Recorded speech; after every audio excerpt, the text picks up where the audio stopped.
प्यारे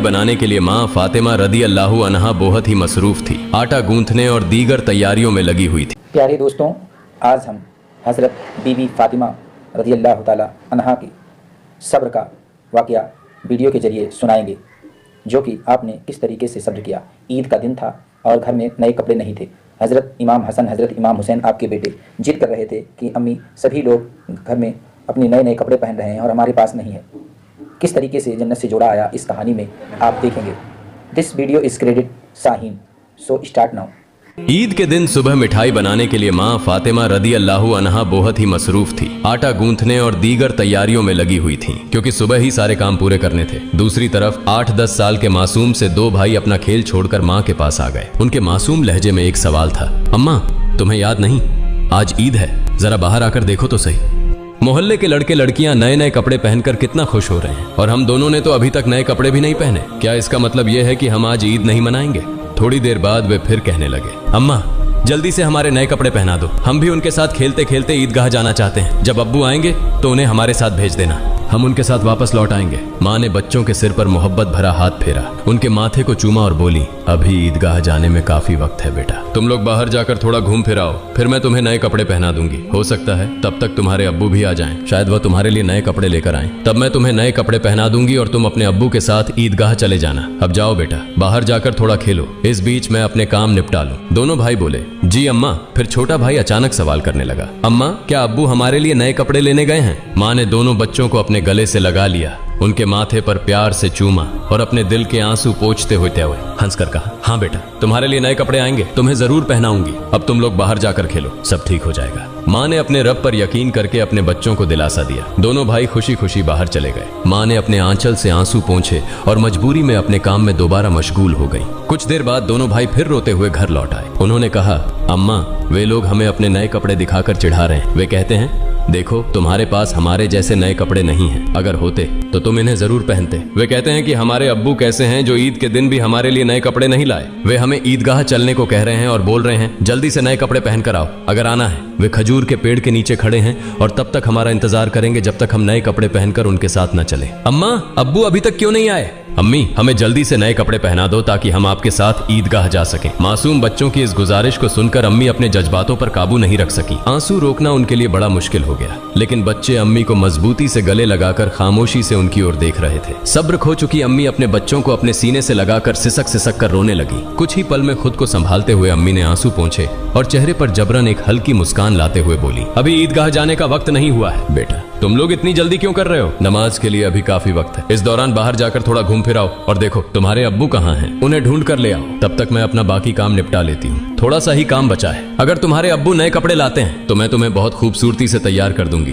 फिर तुम मिठाई खाकर अपने अब्बू के साथ ईदगाह जाओगे, ठीक है? दोनों भाइयों ने कहा, जी अम्मी। अम्मी ने अपने दिल को मजबूत करते हुए बच्चों को तसल्ली दी, लेकिन जैसे ही उन्होंने बच्चों के मासूम चेहरों की तरफ देखा, उनकी आंखों में आंसुओं का सैलाब उमड़ पड़ा। बच्चों को अपनी हालत का अंदाजा न हो, इस डर से अम्मी एक कमरे से दूसरे कमरे में जाती रहीं। इधर दोनों मासूम भाई परेशान होकर अम्मी अम्मी कहते हुए अम्मी के पास आए। उन्होंने कहा, अम्मी हम अब्बू को ढूंढने जा रहे हैं। अम्मी ने रूंधे गले से कहा, हाँ जाओ। उनकी आवाज में छुपा दर्द बच्चे समझ नहीं सके। बड़े भाई ने अफसोस जताते हुए कहा, अब्बू कहाँ होंगे? छोटे भाई ने बड़े भाई से पूछा, अब्बू कहाँ गए? बड़े भाई ने जवाब दिया, पता नहीं, चलो इधर उधर ढूंढते हैं। छोटे भाई के कंधे पर हाथ रखते हुए दोनों भाई अब्बू की तलाश में निकल पड़े। इधर अम्मी अपने दिल का दर्द कम करने का कोई रास्ता नहीं पा रही थी। उनकी बेचैनी और बढ़ गई। वह सोचने लगी, मैं अपने मासूम बच्चों को कैसे बताऊं कि आज उन्हें नए कपड़े पहनाने की सामर्थ्य हमारे पास नहीं है, फिर भी उन्हें कैसे तसल्ली दूं? और आज तो ईद का दिन है, वे मेरी बात क्यों मानेंगे? या अल्लाह, तुम्हारे अलावा कोई सहारा नहीं। ईद के लिए जो मिठाई बनाई है वह भी कई दिनों तक थोड़ा थोड़ा गेहूं बचाकर तैयार की है, उसी से हलवा और रोटी बनाई है, लेकिन नए कपड़े कहां से लाऊं? या अल्लाह, ये बोझ क्यों डाल दिया इस अम्मी के सिर पर? तुम तो सबकी हालत जानते हो, मैं इन मासूम बच्चों को कैसे समझाऊं? या अल्लाह, तुम रहमदिल और सर्वशक्तिमान हो। झूठ बोलना गुनाह है, यह जानते हुए भी मैं अपने बच्चों को झूठे दिलासे और उम्मीद देकर बहला रही हूँ, लेकिन अब मैं क्या करूँ ये तो बता दो। हे अल्लाह, तुम मुझे रास्ता दिखाओ। तुम मेरे गरीब पति की हालत जानते हो, तुम गरीबों के हालात से वाकिफ हो। हे रहमान, हे रहीम। यह कहते कहते माँ रसोई में चली गईं और जोर जोर से चक्की चलाने लगी। चक्की के घुर्र घुर्र की आवाज के साथ उनके दिल का दर्द भी बाहर आने लगा। आंसू पोंछते हुए, भले ही मिठाई बनाने का काम तेजी से चल रहा था, लेकिन जैसे ही यह काम पूरा होने को आया, एक और मुश्किल सामने खड़ी हो गई। तभी अम्मा अम्मा कहते हुए दो मासूम बच्चे हांफते हांफते माँ के पास आकर खड़े हो गए। माँ ने कहा, बोलो बेटा, क्या बात है? माँ ने अपनी इच्छाओं और आराम को हमेशा पति की गरीबी को देखकर दबा कर रखा था। वह थोड़े में ही खुश रहती थी, लेकिन आज मासूम बच्चों की छोटी सी ख्वाहिश ने उनके धैर्य को तोड़ दिया। उन्होंने खुद को संभालते हुए बच्चों को गोद में उठा लिया, मुस्कुराने की कोशिश की, उनके माथे पर चुंबन किया और कहा, बोलो बेटा, क्या कहना है? दोनों बच्चों ने हाथों से अपनी आंखें मसलना शुरू कर दिया। यह देखकर छोटे भाई ने भी बड़े भाई की नकल कर ली। माँ ने कहा, देखो बेटा, तुम्हारे अब्बा सही समय पर आ जाएंगे। मैं देखो यहाँ तुम्हारे लिए मिठाई बना रही हूँ, तुम मिठाई खाकर ईदगाह जाना। थोड़ा सब्र करो, बस थोड़ी ही देर और। उन्होंने बच्चों को सीने से लगा लिया, उन्हें प्यार से समझाया और कहा, थोड़ा इंतजार करो बेटा, मिठाई अभी तैयार हो जाएगी। छोटे भाई ने आंखें मसलते हुए अचानक पूछा, लेकिन हमारे नए कपड़े अम्मा? यह सुनते ही माँ चौंक गई, जल्दी से बोली, अरे बेटा, ऐसा करते हैं, तुम लोग जाकर पहले नहाओ, अभी तक नहाए भी नहीं हो। दोनों भाइयों ने एक साथ कहा, नहीं अम्मा, अभी तक नहीं नहाए। माँ के लिए मासूम बच्चों से छल करना बहुत दर्दनाक था। उनका दिल अंदर ही अंदर जल रहा था, लेकिन उन्होंने हंसते हुए कहा, बेटा, बिना नहाए क्या कोई ईदगाह जाता है? जाओ जल्दी से नहाओ, फिर सब तैयार हो जाएगा। दोनों भाइयों ने कहा, ठीक है अम्मा, हम अभी जाकर नहा लेते हैं, आप सब कुछ तैयार रखना, हम जल्दी से आ जाते हैं। दोनों खुशी खुशी नाचते हुए बाहर निकल गए। माँ ने दुआ की, जाओ बेटा, अल्लाह हाफिज। बच्चे तो चले गए, लेकिन माँ के दिल में चिंता और गहरी हो गई। उनका दिल जैसे एक अथाह सागर में डूब रहा था। माँ सोचने लगी, जब वे वापस आएंगे और कहेंगे, हमें नए कपड़े पहनाओ, हम ईदगाह जाएंगे, तब मैं क्या करूंगी? माँ का मन अब और नहीं संभल सका, उनकी आंखों से आंसू फूट पड़े। उन्होंने सजदे में गिरकर अल्लाह से दुआ की, हे अल्लाह, तुम ही मेरा सहारा हो, तुम इस बेबस माँ की मदद करो, तुम मुझे इस स्थिति से बाहर निकालो। हे अल्लाह, तुम्हारे अलावा मेरा कोई नहीं है, मुझे राहत दो, इस स्थिति से मुक्ति दो। इसके बाद माँ किसी उन्मादी की तरह बोलने लगी, हे अल्लाह, तुम तो बच्चों की माँ का दिल समझते हो। 3 बार इन मासूम नासमझ बच्चों को बहला फुसलाकर मैंने किसी तरह संभाल लिया, लेकिन अब क्या करूं? अब क्या कहूं? तुम ही मुझे रास्ता दिखाओ। हे अल्लाह, तुम ही मुझे सहारा दो, तुम सर्वशक्तिमान हो, तुम सब कर सकते हो। फिर उन्होंने जोर से चिल्लाते हुए कहा, तुम सब कर सकते हो अल्लाह, तुम सब कर सकते हो। उधर नहाने के बाद दोनों भाई खुशी खुशी हाथ में हाथ डाले घर की ओर चल पड़े। कुछ ही देर में दोनों भाई हंसते खेलते घर पहुंचे और जोर से आवाज देने लगे, अम्मा अम्मा, हम आ गए अम्मा। लेकिन माँ की ओर से कोई जवाब नहीं आया। छोटा भाई बड़ी मासूमियत से अपने बड़े भाई की ओर देखने लगा और पूछा, भैया, माँ बोल क्यों नहीं रही हैं? क्या माँ सो रही हैं? बड़ा भाई छोटे भाई को अपनी बाहों में लेकर उसे दिलासा देने लगा, रुको मैं देखता हूँ। जैसे ही बड़ा भाई माँ को जगाने के लिए हाथ बढ़ाने वाला था, उसी समय दरवाजे पर जोर से खटखटाने की आवाज आई। बड़े भाई ने डरते हुए पूछा, कौन है बाहर? बाहर से कोई जवाब नहीं आया। दोनों भाई चकित होकर एक दूसरे की ओर देखने लगे। छोटा भाई डर के मारे बड़े भाई से चिपक गया। तभी फिर से दरवाजे पर जोर से खटखटाने की आवाज हुई। डर और घबराहट से दोनों भाई चिल्ला पड़े, अम्मा अम्मा, बाहर कौन है? लेकिन माँ की ओर से कोई आवाज नहीं आई। फिर दरवाजे पर खटखटाने की आवाज के साथ कुछ भारी खड़खड़ाने की आवाज सुनाई दी। दोनों भाई डर गए। उन्हें पता था कि अगर कोई रिश्तेदार, परिवार का सदस्य या पड़ोसी घर पर आता है तो वह हमेशा सलाम करता है, लेकिन ये सब कुछ उल्टा हो रहा था। बड़े भाई ने छोटे भाई को और कसकर गले लगाते हुए कहा, मुझे समझ नहीं आ रहा ये क्या हो रहा है, माँ भी कुछ बोल नहीं रही हैं। डरते डरते दोनों भाई दरवाजे के पास गए। जैसे ही वे वहां पहुंचे, बाहर से फिर से खटखटाने की आवाज आई। दोनों भाई थोड़ा पीछे हटे और जोर से चिल्लाकर पूछा, कौन है दरवाजे पर? बाहर से आवाज आई, मैं दर्जी हूँ, दरवाजा खोलो। दोनों भाई हैरान रह गए। उन्होंने पूछा, दर्जी, आप यहाँ क्यों? बाहर से आवाज आई, हाँ मैं दर्जी हूँ, दरवाजा खोलो, मैं तुम्हारे लिए नए कपड़े लेकर आया हूँ, इन्हें ले लो। जैसे ही यह बात सुनी, दोनों भाइयों ने जल्दी से दरवाजे की कुंडी खोली। सामने एक व्यक्ति नए कपड़ों के गट्ठर के साथ खड़ा था।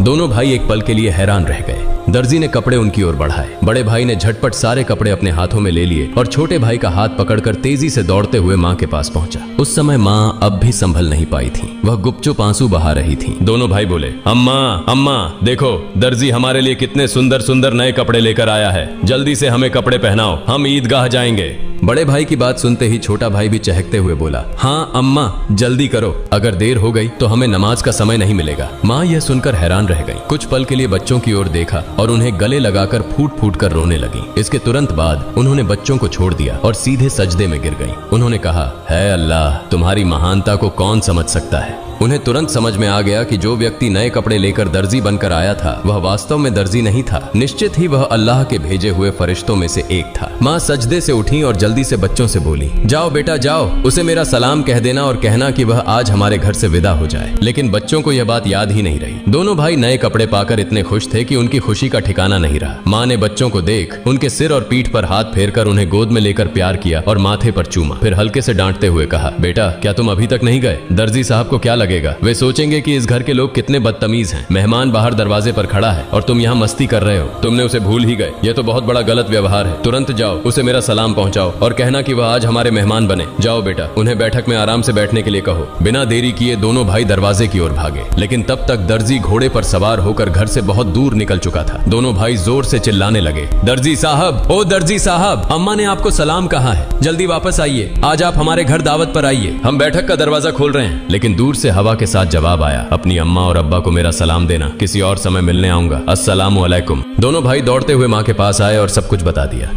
बोले, दर्जी साहब ने तुम्हें और अब्बा को सलाम कहा है, वह घोड़े पर सवार होकर उस तरफ जा रहे हैं, जल्दी आओ। माँ, उन्हें देखोगी ना? जल्दी करो और खिड़की से देख लो। जल्दी आओ। माँ, अगर देर करोगी तो उन्हें फिर नहीं देख पाओगी। दर्जी साहब कितने खूबसूरत लगते हैं, आओ ना। माँ ने बच्चों की बात सुनकर खिड़की के पास आकर खड़ी हुई और बाहर की ओर देखा। उन्होंने देखा एक तेजस्वी पुरुष नजर आया। वह आकाश की ओर उड़ते जा रहे थे और उनके शरीर की चमक चारों ओर फैली हुई थी। उनकी रोशनी सूर्य की किरणों को भी फीका कर रही थी। मां तन्मय होकर यह सब देख रही थी। अचानक वह पुरुष घोड़े सहित कहीं अदृश्य हो गए। उन्हें अब और नहीं देखा जा सकता था। इतने में दोनों भाई जोर से चिल्लाकर बोले, अम्मा, अम्मा देखो, वो रहे अब्बा, दूर से आ रहे हैं। वह मां ने बच्चों को लेकर अंदर कमरे में ले गईं और उनके शरीर पर नए कपड़े पहनाने लगी।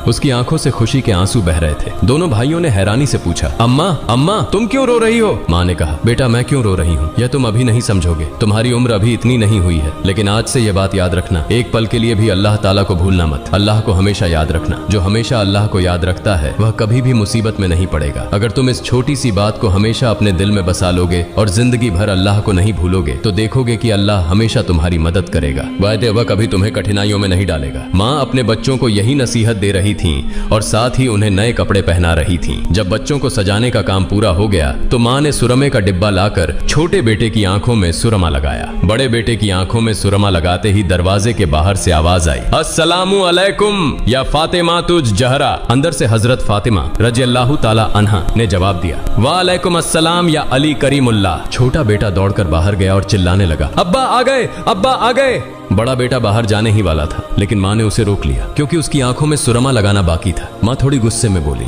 बैठो बैठो, पहले सुरमा लग जाने दो। इस बीच छोटा भाई अपने अब्बा का हाथ पकड़कर अंदर ले आया। तब तक बड़े भाई की आंखों में सुरमा लगाया जा चुका था। दोनों बेटों को देखकर अब्बा हैरान हो गए और बोले, यह क्या, इतने सुंदर कपड़े, ये कहां से आए? फिर दोनों भाइयों ने अपनी माँ और अब्बा को गले लगाकर खुशी जताई। हजरत फातिमा रजी अल्लाह ताला अन्हा ने बच्चों की आवाज शांत कराते हुए हजरत अली रजी अल्लाह ताला अन्हु को सारी घटना सुनाई। हजरत अली रजी अल्लाह ताला अन्हु जैसे ही यह बात सुनी सजदे में गिर गए और बोले, हे अल्लाह, तुम्हारे लिए कुछ भी असंभव नहीं है। तुम महान हो, असीम हो, तुम दयालु और सर्वशक्तिमान हो। सजदे से उठकर उन्होंने हजरत फातिमा रजी अल्लाह ताला अन्हा से कहा, जो दर्जी बनकर बच्चों के लिए कपड़े लाए, क्या तुम उन्हें पहचानती हो? क्या तुमने जान लिया कि वह कौन थे? हजरत फातिमा रजी अल्लाह ताला अन्हा ने कहा, नहीं, लेकिन इतना निश्चित है कि वह अल्लाह के किसी भेजे हुए फरिश्ते थे, इसमें कोई शक नहीं। हालांकि यह मेरी अपनी धारणा है। हजरत अली रजी अल्लाह ताला अन्हु ने कहा, हाँ तुमने सही कहा, यह अल्लाह की महिमा है। वह हजरत जिब्राइल अलैहिस्सलाम थे। हजरत फातिमा रजी अल्लाह ताला अन्हा की जुबान से अचानक जोर से निकला, अल्लाहु अकबर। यह कहते हुए वह भी सजदे में गिर गईं। उन्हें देखकर हजरत हसन और हजरत हुसैन रजी अल्लाह ताला अन्हुमा भी अपनी माँ के पास गए और उनका हुबहू अनुसरण करते हुए सजदे में गिर गए।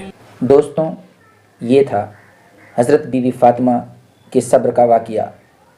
उम्मीद है कि आपको पसंद आई होगी।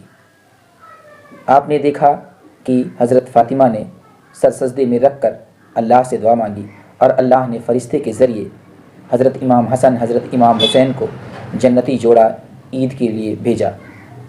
और कितने खुश थे प्यारे हज़रत इमाम हसन हज़रत इमाम हुसैन, और अपने अम्मी से किस तरीके से ज़िद कर रहे थे। उम्मीद है कि आपको पसंद आई होगी। अगर पसंद आई हो तो वीडियो को लाइक, दोस्तों को शेयर और चैनल को सब्सक्राइब करें। मिलते रहेंगे ऐसे ही नई नई कहानी के साथ। तब तक के लिए खुदा हाफ़िज़।